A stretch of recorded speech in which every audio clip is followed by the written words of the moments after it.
We're at the very tail end of the Keeneland-September yearling sale, and one of the several jobs that I have as the examining veterinarian is to review radiographs. Every yearling has a full set of radiographs of all the joints of their limbs that we assess for any abnormalities that might prevent them from being good candidates for racing. So this is one that's been requested by one of my clients, and I'm going to basically go through the standard 36 views of the knees, front ankles, hind ankles, hocks, and stifles, and see if there's anything that I need to record and then discuss with the client prior to them bidding on the horse. The reason for each view is to be able to view a specific area of interest that might have some pathology that would affect the horse's ability to race or potentially affect the horse's ability to be bought for resale.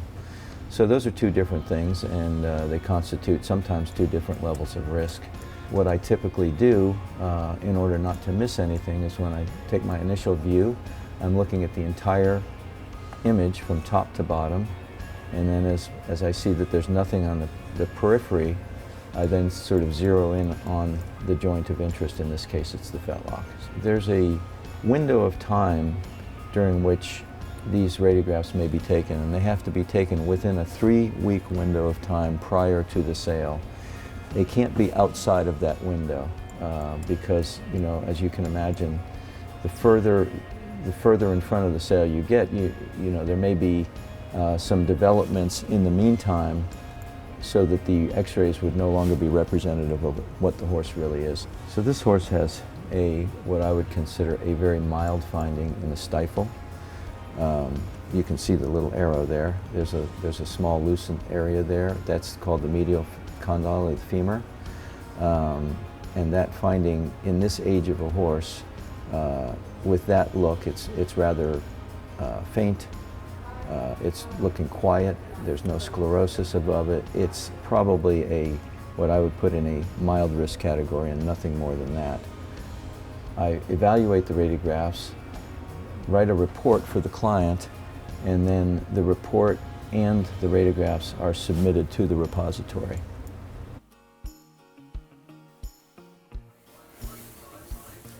Okay, Philly. I'm just wanting to feel her lower limbs just to make sure that everything palpates normally. You know, we're looking on the radiographs at all these joints, but we also want to make sure that clinically that there's no filling in the joint, no abnormalities of either the bones or, you know, palpate the tendons as well.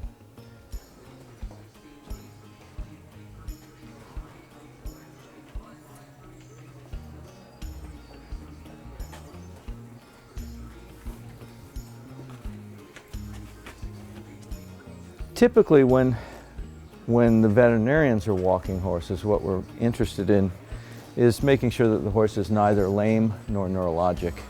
And our job is to just make sure that there's nothing medically wrong, nothing, you know, that, like I said, that they're not lame, that they're not neurologic. Boy, she's pretty filly. Okay, that's good, thank you. To barn 43. Okay, so these are just eyes and testicles. Hello, buddy.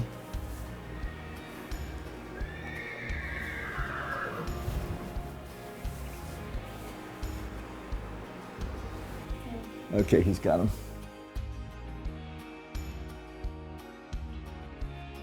So this is going to be the throat video. The horse is being identified in several different ways. It's got a halter tag. It's got a microchip. So we have a microchip reader that embeds the chip number into the video, so it's a positive identification of the horse.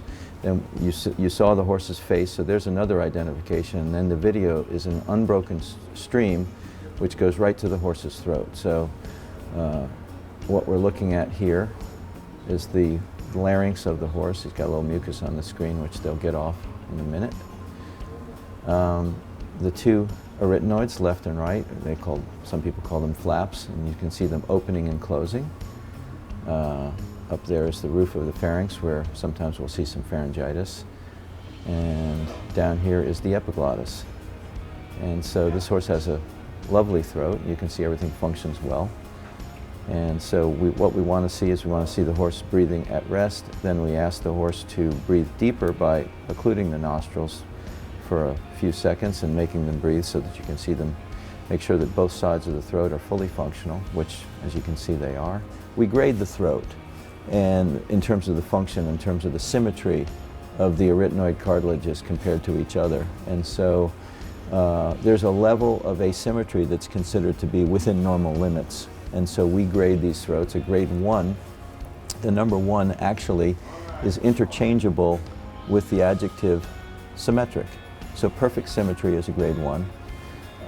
Mild asymmetry, that's a grade 2, or asymmetry in general is a grade 2. 2A, the letter A is basically synonymous with mild, the letter B is synonymous with moderate. So if we have a grade 2A throat, that means it has mild asymmetry, fully abducts, meaning opens both sides of the throat and holds properly, and that's a normal throat. A grade 2B throat is moderate asymmetry, but also fully abducts and holds open, and that's considered a variation of normal. When you get into a grade 3 throat, that means that this side of the throat has difficulty pulling all the way back, and when it does, it may be just transient, and so it falls in quickly. And then you're getting into a potentially pathological throat where the left side just doesn't work as well. And the reason that that matters is for the reason that we discussed earlier, where athletes need the maximum amount of oxygen that they can get. And when you start reducing the airway by dysfunction, you're reducing the amount of oxygen that that horse can get. So, you know, the throat is just one factor that we're looking for when we're vetting horses, but it's a rather important one.